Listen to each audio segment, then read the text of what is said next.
नमस्कार दोस्तों, स्वागत है आपका हमारे यूट्यूब चैनल शिवम एस्ट्रोलॉजी पर। दोस्तों, आज हम आपके लिए इस वीडियो में लेकर आए हैं छठ पूजा व्रत कथा। छठ पूजा की ये पावन कथा दूर करेगी आपकी हर व्यथा। कार्तिक माह के शुक्ल पक्ष की षष्ठी तिथि को छठ पर्व मनाया जाता है। ऐसे में चलिए जानते हैं इस पर्व की पावन कथा के बारे में। लोक आस्था का महापर्व मानी जाने वाली छठ पूजा बस आने को ही है। इस साल छठ पूजा का महापर्व 28 अक्टूबर दिन शुक्रवार को पड़ रहा है। छठ का पर्व कार्तिक माह के शुक्ल पक्ष की षष्ठी तिथि को मनाया जाता है। इस दिन भगवान सूर्य और छठी माता की पूजा का विधान है।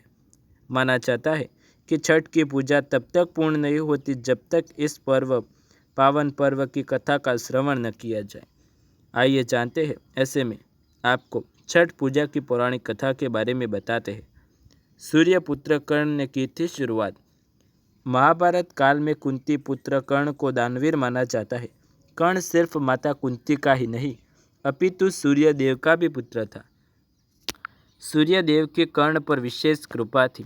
कर्ण नियमित रूप से प्रातःकाल उठकर सूर्य देव को अर्घ्य देता था। तभी से एक पर्व के रूप में सूर्य अर्घ्य की परंपरा का आरंभ हुआ। अकेले अलावा कुंती और द्रौपदी के भी व्रत रखने का उल्लेख ग्रंथों में मिलता है।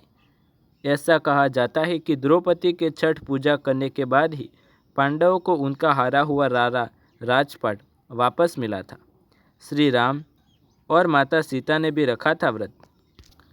रामायण में भी छठ पूजा का वर्णन मिलता है। दरअसल भगवान राम सूर्यवंशी कुल के राजा थे और उनके आराध्य एवं कुल देवता सूर्य देव ही थे।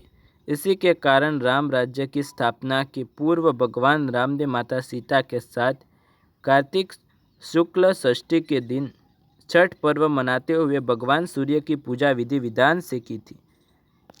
मार्कंडेय पुराण में भी है वर्णन। मार्कंडेय पुराण में इस बात का उल्लेख मिलता है कि छठी मैया प्रकृति की अधिष्ठात्री देवी है और इसके साथ ही भगवान सूर्य की बहन भी। छठी मैया को संतान सुख, संतान की दीर्घायु और सौभाग्य प्रदान करने वाली देवी माना जाता है। दोस्तों, अब आइए जान लेते हैं पौराणिक कथा के बारे में। पौराणिक कथा के अनुसार प्रियव्रत नाम का एक राजा था। उसकी पत्नी का नाम मालिनी था। राजा की कोई संतान नहीं थी। इस बात से राजा और उसकी पत्नी बहुत दुखी रहा करते थे।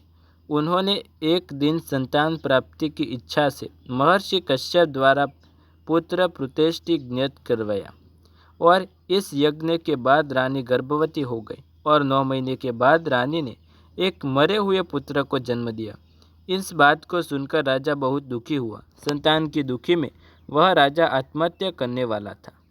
राजा जैसे ही आत्महत्या करने की कोशिश की, उसके सामने एक दिव्य सुंदरी देवी प्रकट हो गई।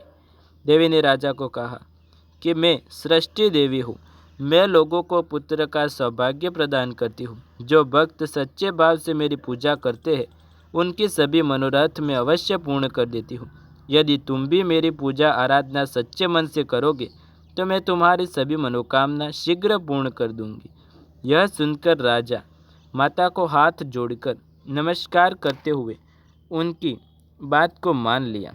राजा और उसकी पत्नी ने कार्तिक शुक्ल पक्ष की षष्ठी के दिन माता षष्ठी की पूजा पूरी भक्ति और श्रद्धा के साथ की।